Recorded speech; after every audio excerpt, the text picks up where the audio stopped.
पद नहीं चाहिए, आपका प्यार, राजनीति नहीं चाहिए, आपका प्यार चाहिए। और एक दिन आपको लगना चाहिए, हाँ, उपग्रह प्रद्योत ने तिपरा को आगे रखा और अपना स्वार्थ को पीछे रखा।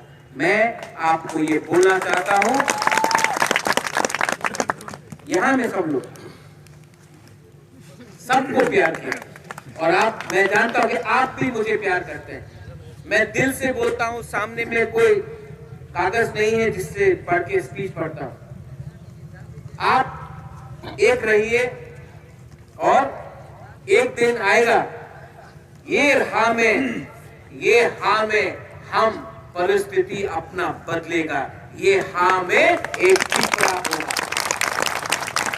बधाई लो हम भाई, आपने हमको यहाँ में मौका दिया, सब लोग, एनसी बाबू, सब लोग आपने मौका दिया यहाँ आने के लिए, आपने सम्मान दिया, प्यार दिया, मुझे भी बहुत अच्छा लगा। आने वाले दिन में जो भी प्रोग्राम होगा, अगर मुझे बुलाया तो मैं अटेंड करूंगा। बेलाइनो हम भाई, धन्यवाद, खुलुखा, थैंक यू।